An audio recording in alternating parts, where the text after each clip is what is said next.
Hi y'all, welcome back to the channel. I'm Elle, and today we're going to be talking about the Grammy nominations from the perspective of the ultimate fangirl. I love all the artists, and earlier today, or just throughout the school day, I actually listened to all the Song of the Year nominees, Record of the Year nominees, all of the Album of the Year nominees. I went through all the albums, y'all. My teachers really appreciated that.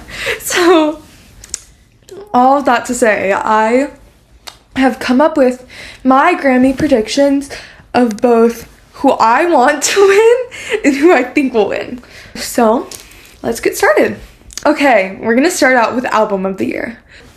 I just looked them up on Google and I listened to all of the albums, and I've sort of compiled reasons why I think stuff will or won't win. Okay, so we're gonna start with the Tortured Poets department. Okay, so the thing I want to start with is the fact that the Grammys love Taylor Swift.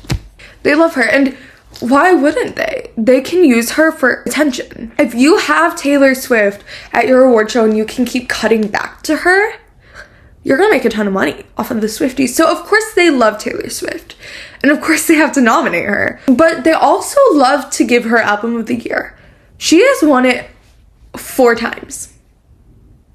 Obviously, she was going to be nominated. I don't know if she's going to win. Is Tortured Poets a better album than Midnight's, the winner last year? Yes. In my opinion, and many others' opinions, yes. Is it something that the Grammys would typically award more than Midnight's? Yes. But was it released in a safe year to win a Grammy? No. Because there are so many other competitors. So one thing I noted about this album specifically is that I'm not entirely sure, but I'm pretty sure that she submitted standard edition of Tortured Poets as opposed to the anthology. And I almost feel like the Grammys would award the anthology more, in my opinion. I feel like the anthology is stronger. I do think that the anthology could have been submitted and almost done better for her. One thing that I said might contribute to her downfall a little bit is the fact that Tortured Poets is an album for the Swifties. And what I mean by that is the amount of details and Easter eggs hidden into the album is insane. And obviously that's great for the Swifties, which is her audience. However, for Grammy wins, I doubt every single person in the Recording Academy who's gonna vote is gonna look into all the Twitter threads overanalyzing Tortured Poets. And that's where I feel will be the start of the downfall of Tortured Poets at the Grammys. You almost have to dissect the lyrics. And then musically, again, like I said, it's sort of hit or miss almost. And I think as an album as a whole, it isn't all as memorable. So I think if this album wins compared to the other albums, again, I love Tortured Poets, but compared to the other albums, I doubt it'll win. If it does win, I think it'll just be because the Grammys love Taylor. The next album I wanted to talk about for Album of the Year is Short and Sweet. I do not think Short and Sweet will win, and here are my reasons. First of all, the Grammys don't have a history of liking Sabrina. Last year, Sabrina submits nonsense and she submits emails I can't send. She submits a lot though, and she has a campaign. It's a whole thing. And they snubbed her. Emails I Can't Send did not get a single nomination last year. So that shows me that the Grammys don't love Sabrina Carpenter until she's having mainstream success. She was having pretty mainstream success, actually. But her success is even more mainstream now, and she's gonna bring viewers. And that's what they really want.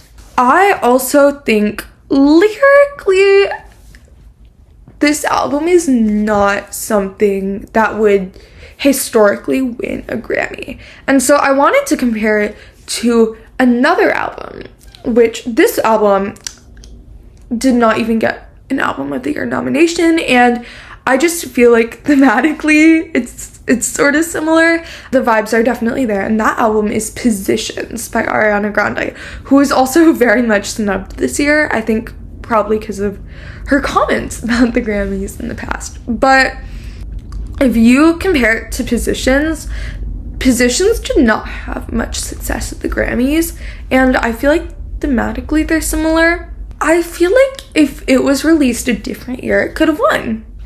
But again, this year the competition is so tight. Next album I want to talk about is Cowboy Carter. The two reasons I don't think this album would win is A, it's late. I do feel like some songs could have been cut. And I feel like it almost drags on too long.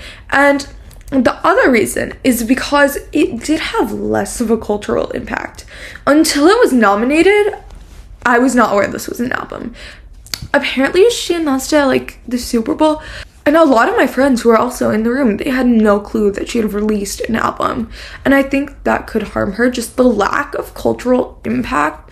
When we've seen so many impactful albums this year, think record-breaking Tortured Poets, think Brat Summer, think of the impact on her career that Eternal Sunshine had. Like, compared to all of these, I feel like it had little to no cultural impact. The reasons it might win are because the Grammys love Beyonce. She is the most Grammy awarded artist in history. She has like 34 wins and like 80 something nominations. Like, it's insane. However, she has never won Album of the Year. Another reason I do think it might win is because of how strong the collaborations are and the references to other music. So for example, Jolene, obviously. But I don't think it'll win compared to the next album I want to talk about, which is Hit Me Hard and Soft by Billie Eilish. This one is, I think, gonna take it home because Hit Me Hard and Soft had a huge impact. Everyone knew it came out, and don't act like you were not in shock when Lunch was released. Don't act like it. I know you were. It's okay. We can admit our truths. The Grammys also love Billie Eilish, especially considering that she is a Recording Academy member. So they've really awarded her in the past years, and she's performed there. And so I do believe that this album will win just based on that. The album definitely does have a lot of standout tracks that stay in your mind. The vocals, phenomenal as always. It's Billie Eilish. You cannot expect any less. But also the lyrics are simple enough to understand, but they're still impactful and you still get the idea. But they're not like, you don't have to dissect them like you do Tortured Poets. It also knows as an album what it's trying to do. It knows what it wants to be. It's not trying to be something inauthentic. The one downfall that I can see of this album is that when you listen to this and her older albums, it's nothing new. I think she really needs to work with a producer that isn't Phineas at some point, just to like sort of expand her bounds, because I feel like she knows that what she's doing will be rewarded and will be successful, but it's nothing new. That is the one reason I can see that she might not, but otherwise I think she'll win for sure.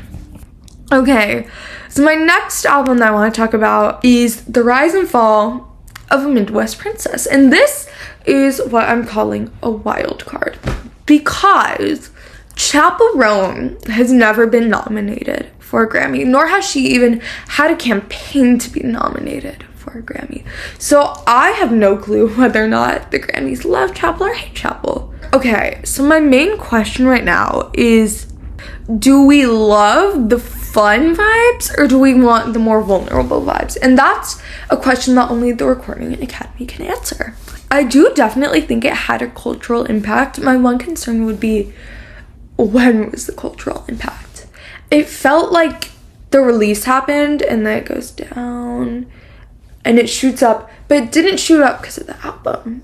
It shot up because everyone starts listening to Good Luck Babe and Hot to Go. It didn't shoot up because of the whole album, and I think that could definitely hurt it. So this is my wild card, in that she could either sweep or come home with nothing.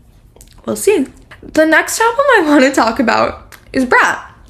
So this album had a huge cultural impact. Nobody's denying that. Like, the Brat summer. And she kept it going. And it's completely different, but also still Brat, or whatever it's called. And also, like, Brat, and it's the same, but there's 3 more songs, so it's not. Stuff like, so she kept it going. And be honest here, when you see the color, you think of Brat. We all do. It definitely had that impact. However, the Grammys do not love Charli XCX. Charli previously had 2 Grammy nominations, both for Fancy, with Iggy Azalea. So it was a collaboration. She has never been nominated for a Grammy. And she's had a long career with a lot of popular songs. Boom Clap, I Don't Care, and she's only had 2 nominations. So I don't know that the Grammys love Charli. As well, aside from the cultural impact, as someone who's listened to this album multiple times, some of the songs are not the best, which is fine, but if you're trying to win the Album of the Year award compared to artists Billie Eilish, Chappell Roan, Taylor Swift, Beyonce, it's just too much competition. And especially with the sound being something that's normally not awarded at the Grammys, I definitely don't think it'll win. However, Charli is a brat.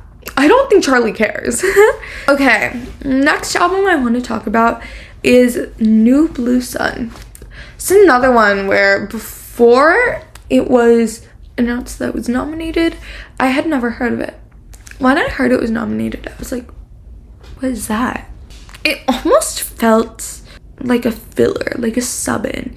And I was surprised because there were 2 other pop girls that I thought would be nominated. Ariana and Gracie, who did not get nominated. So that was definitely an interesting nomination for sure. But I don't think it'll win just due to the public eye, because the public eye wants to see their favorites win.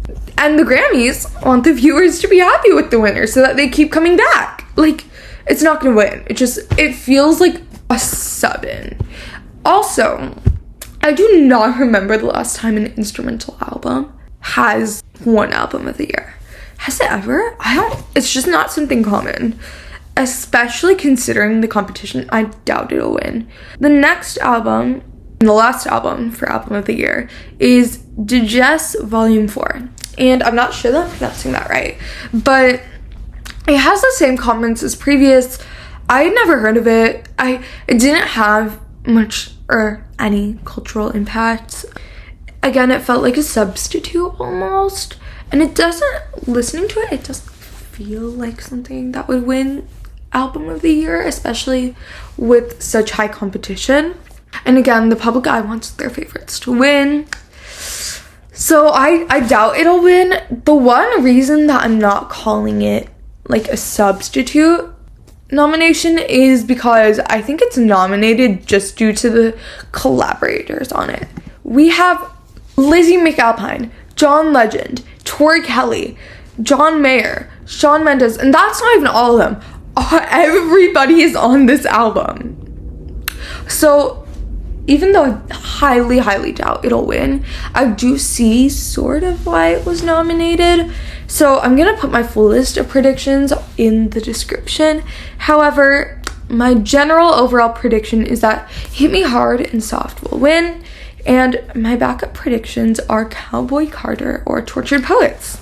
Next award I want to talk about is Best New Artist.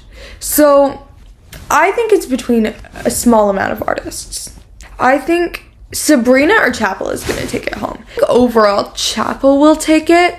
She's gotten mainstream success this year. This is her first time ever campaigning for Grammys, and she's done so well, whereas Sabrina's definitely tried for a long time.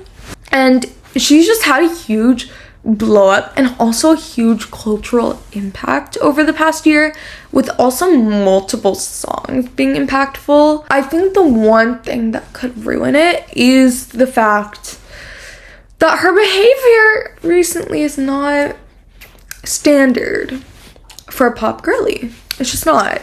And That's the one thing that I think could definitely hurt her overall in her career, but also in the Grammys, because that's not something that the Grammys loves. I don't think that's something they're gonna put up with on the red carpet, is someone yelling at a photographer. Like, that's obviously, that feels like VMA stuff. That's not something that happens at the Grammys, like, period. That's where I do fear she may get hurt. I feel like Benson Boone is a wild card to me. His debut was actually quite recent in 2021, especially compared to all the other artists. But this year, aside from In the Stars, is his first like mainstream year, and he's definitely, again, he's made an impact. I'm surprised Beautiful Things didn't get any noms. Beautiful Things was released this year. Beautiful Things could have been nominated, but it wasn't. It wasn't nominated. So I think that's the sign to me that he's not gonna win. Sabrina, she had a strong album, a strong impact for sure, as opposed to many of the other artists who I'm not going to be talking about. I just want to say, like, they had, I feel like, one mainstream song. They haven't just reached mainstream success. I wouldn't say even that aside from those hit songs, they've reached mainstream success. I doubt they'll win. Sabrina's just, I feel like she's been relevant for a while. And I think it's definitely not giving new artists to me. And she's really not a new artist mainstream either. Like, she was on Disney. She's had a few successful songs, especially The Emails I Can't Stand. I think Chappell's gonna win. That's just my prediction though. And then the others, again, like, I just don't see them winning. Okay, so the next category I want to talk about is Song of the Year, not to be confused with Record of the Year. So I was really confused about this. So if you don't know, I'm just going to tell y'all. Song of the Year is the award for songwriting, and then Record of the Year is the award for production and engineering on the track. Song of the Year is melodies and lyrics, whereas record is how it's made and how well it's produced and all that. So, little rundown. I'm going to talk about Song of the Year first. Birds of a Feather, as I said, the Grammys love Billie Eilish. I think that this song actually really holds up on its own. Not only did it have a ton of commercial success, I wanted to talk about the fact that it had a chokehold on Me and My Friends when a 20-second snippet was released under people talking in a teaser trailer for Heartstopper, the Netflix show. And I think that definitely says something about, like, it's just so catchy and it's so good. So it really does have a sort of interesting standout melody, and it feels fresh. It doesn't feel like something I've heard before, especially when it comes to the lyrics as well. Like, it feels like a new take on, like, relationships and stuff. So I definitely think it's interesting. The lyrics are strong. You don't have to dissect them. They're pretty clear what they mean. So I do think she could very easily win. Please, please, please. When I love Sabrina. I saw Sabrina like last week. When I tell y'all, I laughed when Please, Please, Please was nominated, because the lyrics are something. It shows her personality, and some of the verses are okay. The bridge is okay. But we have lyrics like, please, please, please, don't prove I'm right. Please, please, please, don't bring me to tears when I just did my makeup so nice. Heartbreak is one thing. My ego's another. I beg you, don't embarrass me. Please, please, please. And it's fun and it's catchy and it shows her personality, but this is a songwriting award. And she's up against Taylor Swift and Lady Gaga and Billie Eilish. And I'm sorry, but if you want to go be stupid, don't do it in front of me. It does not hold up. So just, she's not gonna win. It's a strong backing melody for sure. I feel like it would be better suited for record than for song, just because, again, the lyrics are, yeah. Okay, the next contender is Fortnight. I think if the Recording Academy decides they want to dissect this song, it'll win. The amount of Easter eggs, the amount of hidden details in this song, because it is made for the Swifties, is insane. But the Grammys do not have time to dissect. The Recording Academy, they have a lot of categories to go through. They don't have time to dissect all of this song. The melody is sort of basic.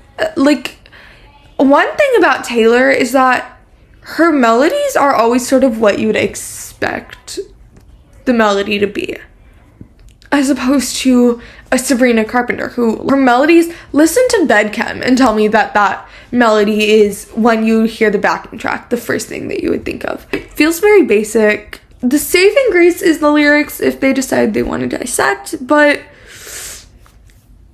yeah, compared to the other contenders, I doubt it'll hold up. The Grammys love Taylor though. They love Taylor. I feel like they should have submitted I Can Do It With a Broken Heart. I think for both record and song, I think melodically it's better. I think it's doing something more new. I think they should have submitted I Can Do It With a Broken Heart. There's a reason it's a fan favorite. There's a reason it gets the screams it does when people hear it live. There's a reason. Fortnight was not the best choice, in my opinion. And the next song I want to talk about is Not Like Us. Again, I laughed.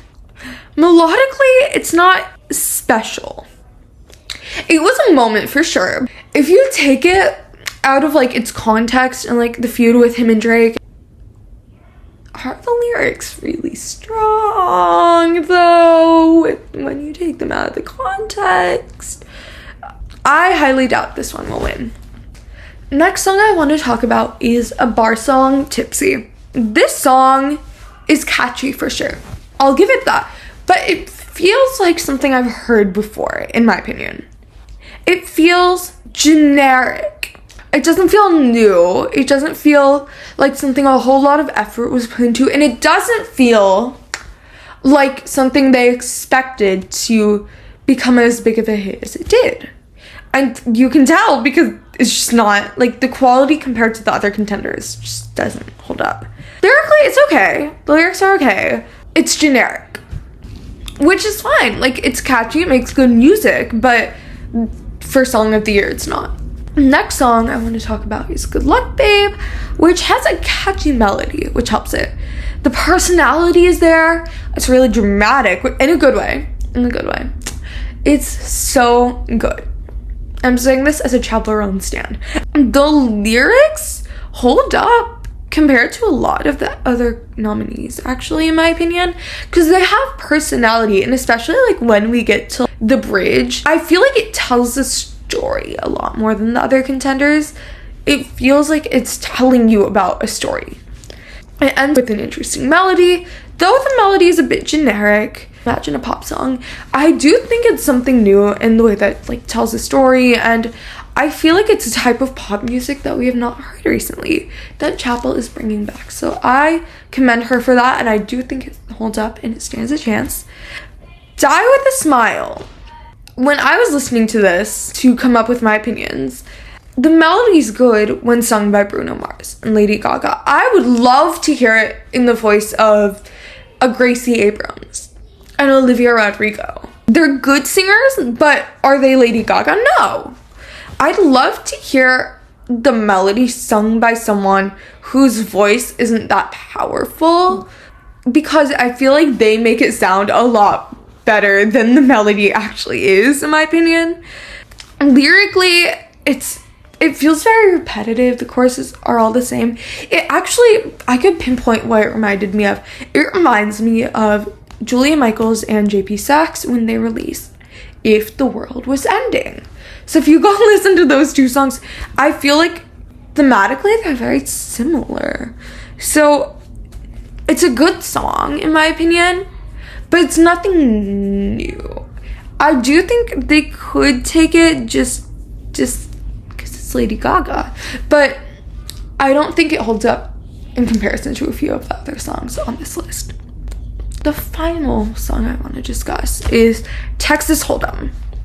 It has a fun melody. It's catchy. The lyrics aren't as strong. They're almost like stereotypical.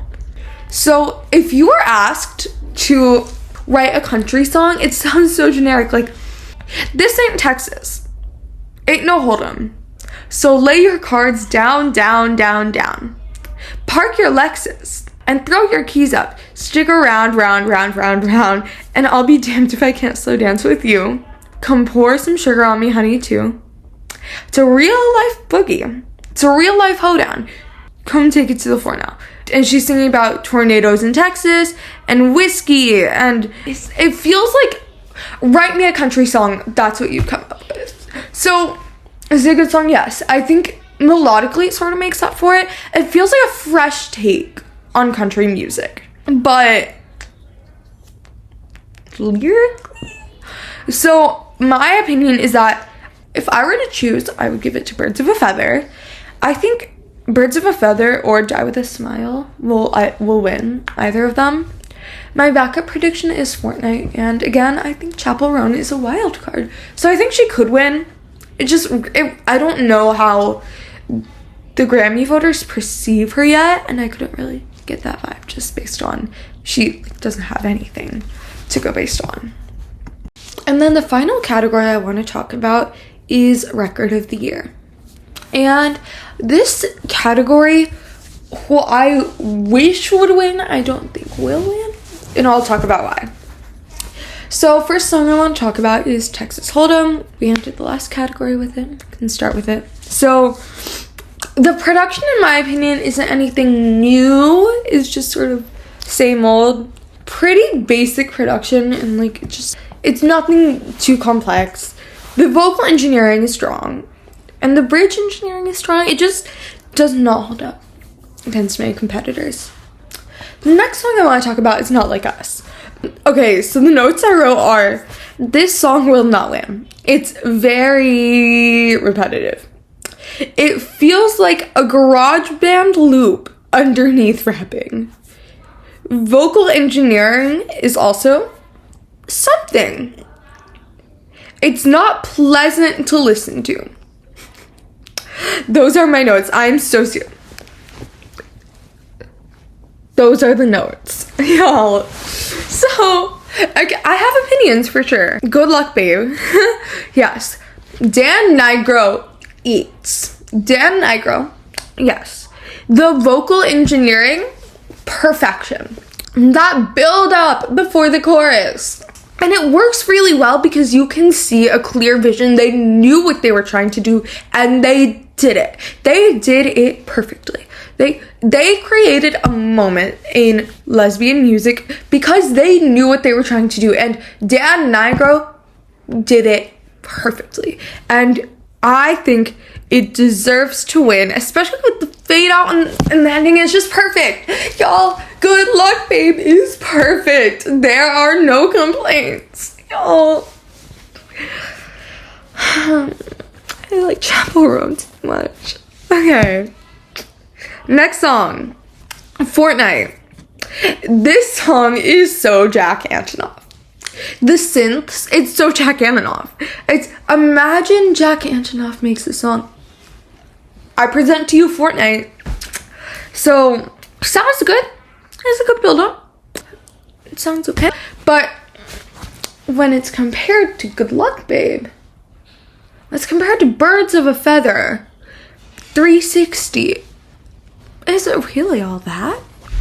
The production is repetitive at best. The only moments where I feel it's not repetitive are at the end. So like the move to Florida, buy the car you want.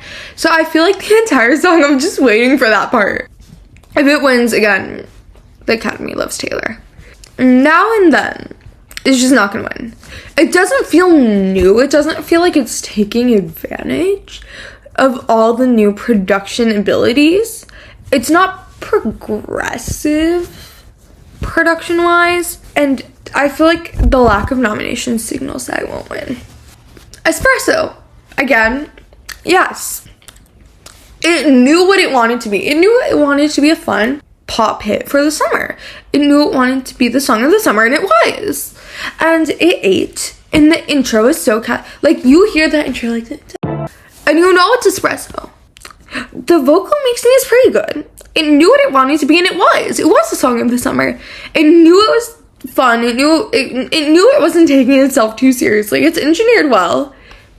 Yes. That all I can say is just yes. That's not in the Espresso. Will it win? Maybe. The next song I want to talk about is Birds of a Feather. And I feel like the reason it was made so well is because this is all that Phineas does. Same thing with Jack Antonoff. He doesn't really do anything new. It's always the same like style of production, which is great. It's okay. It's nice to have a niche. It's his strong suit, so it's really good, but it feels fresh compared to his other songs. It's my second or third choice. He needs to branch out. It feels I need him to branch out. I need her to get a new producer, please. Okay, if I chose 360 would win. Absolutely. It has such a clear vision. The production of music just requires you to like be able to engineer and produce so well. If you can't, it's gonna sound bad. And if you can, it's gonna be everything you want from it and more. It'll either work or it won't. And 360 works. This is my wild card in this category because I think the Recording Academy will either get Brat Summer or it won't. So I hope Charlie wins. But I can see Billy or Chappell taking it. Okay, that's all I have for y'all today. I hope you enjoyed, and if you did, leave and subscribe if you want insane fangirl delusional reactions and concert experiences and all that. Subscribe. And if you want me to just talk about like all the artists on my wall, you can't even see all of them. You have Olivia Rodrigo, Phoebe Bridgers, Boy Genius, Taylor Swift, obviously, Gracie Abrams, Melanie Martinez, Sabrina Carpenter, Conan Gray, all of them. Subscribe. And I hope you have a great day. Bye.